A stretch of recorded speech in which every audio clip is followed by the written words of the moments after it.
বাড়তি খাদ্য শস্য উৎপাদন হবে। প্রায় ৭২,০০০-এর মতো মানুষ সরাসরি উপকৃত হবে এই খালে পানি আসবে। এখন প্রিয় ভাই বোনেরা, এই যে ১৮,০০০ কৃষকের কথা বললাম, এই যে ১৪০০ টন প্রায় বাড়তি খাবারই উৎপন্ন হবে এই খালে পানি আসবে, প্রায় ৭২,০০০ মানুষ সরাসরি উপকৃত হবে। এই মানুষগুলা কি অন্য এলাকা নাকি এই এলাকা? এই এলাকা। তাহলে এই খালে পানি থাকলে উপকারটা কাদের হবে ভাই? এই এলাকার মানুষের হবে। প্রিয় ভাই বোনেরা, শুধু তাই নয়, ইনশাআল্লাহ এই খাল খনন যখন পুনর্খনন যখন শেষ হয়ে যাবে, আমরা ইনশাআল্লাহ এই খালের দুপাশে প্রায় ৩,০০০ বৃক্ষরোপণ করব। বহু মা বোনেরা আছেন যারা ঘরে হাঁস পালেন বা হাঁস পালতেন আগে, কিন্তু এই খালে পানি না থাকার কারণে অনেকের ঘরে সেটা সম্ভব হয় না। কিন্তু যখন খালে পানি থাকবে তখন মা বোনদের জন্য একটি বাড়তি রোজগারের সুবিধা হবে হাঁস পালনের মধ্যে দিয়ে। সম্ভব এটা? আমরা যদি সকলে মিলে কষ্ট করে অবশ্যই সম্ভব। আমরা যদি সকলে মিলে পরিশ্রম করে তাহলে অবশ্যই ভাগ্যের পরিবর্তন করা সম্ভব, তাহলে অবশ্যই দেশের অবস্থার পরিবর্তন করা সম্ভব, তাহলে অবশ্যই দেশের মানুষ ভালো থাকতে পারবে। আমাদের রাজনীতি অর্থাৎ বিএনপির রাজনীতি হচ্ছে সেটি।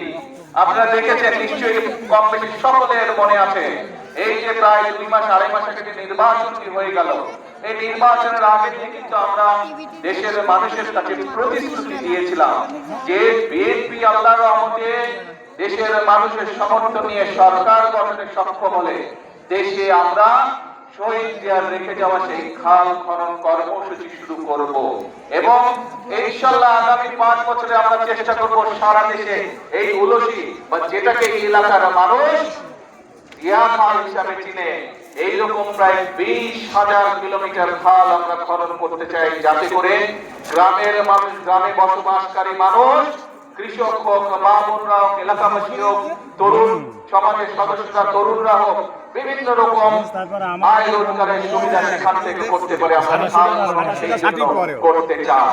এই খাল খননের ফলে কি হবে? সরাসরি গ্রামে বসবাসকারী মানুষ, বিশেষ করে কৃষক ভাইরা সেই সুবিধা পাবে।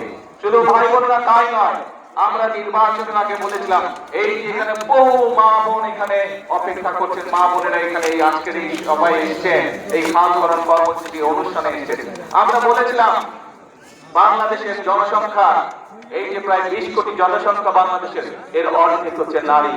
দেশনেত্রী খালেদা জিয়া এই নারীদের জন্য শিক্ষা ব্যবস্থাকে ফ্রি করে দিয়েছেন, ইন্টারমিডিয়েট পর্যন্ত, ডিগ্রি পর্যন্ত ফ্রি করে দিয়ে গিয়েছেন। প্রথমবার করেছেন স্কুল পর্যায়ে, ইন্টারমিডিয়েট পর্যায়ে, দ্বিতীয়বার করেছেন ইন্টারমিডিয়েট পর্যায়ে।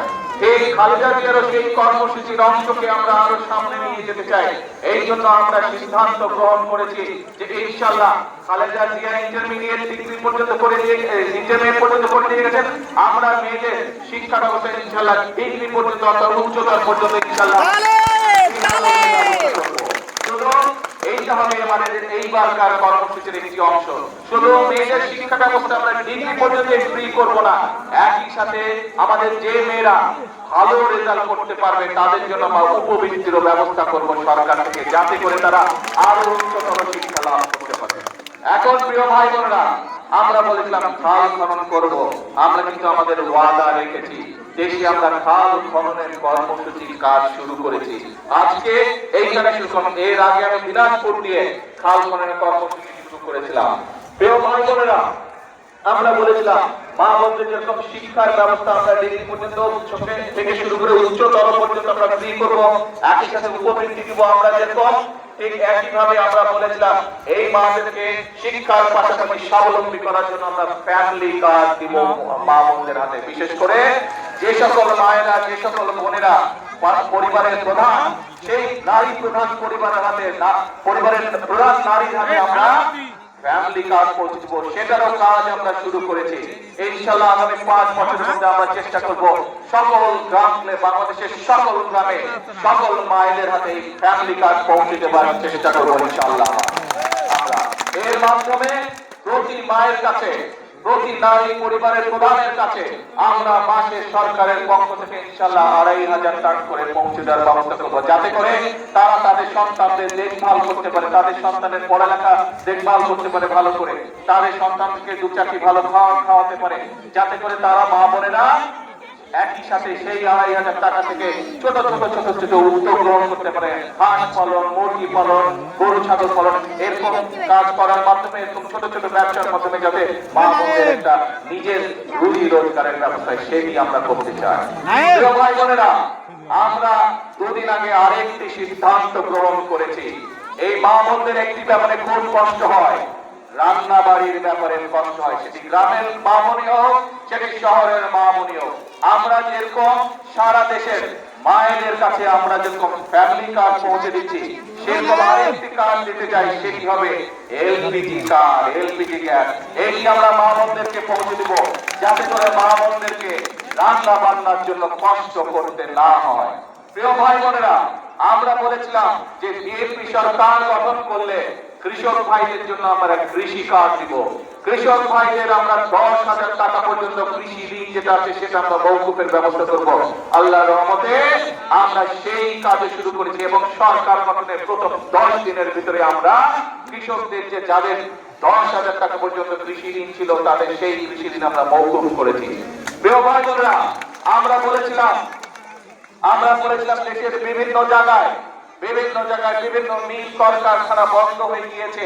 এই মিল কলকারখানাগুলো বন্ধ হয়ে যাওয়ার কারণে বহু মানুষ বেকার হয়ে গিয়েছে, বহু যুবক বেকার হয়ে গিয়েছে। আমরা বলেছিলাম এই কলকারখানাগুলো চালুর ব্যবস্থা ইনশাআল্লাহ আমরা করব। আমরা সেই কাজেও হাত দিয়েছি। আগামী 2-4 মাসের মধ্যে ইনশাআল্লাহ বাংলাদেশের অনেকগুলো বন্ধ হয়ে যাওয়া কলকারখানা আবার চালু করা সম্ভব হবে, যার ফলে অনেক বেকার যুবক নতুন করে কর্মসংস্থানের সুযোগ হবে। শুধু তাই নয়, আমরা বিভিন্ন শিল্প উদ্যোক্তারা যারা আছে তাদেরকে আমরা দেখেছি, তাদের সাথে কথা বলছি, তাদের বিভিন্ন অসুবিধা যেগুলো আছে সেগুলো আমরা সরকারের পক্ষ থেকে সমাধানের চেষ্টা করছি, যাতে করে তারা নতুন শিল্প কলকারখানা তৈরি করে এবং যাতে করে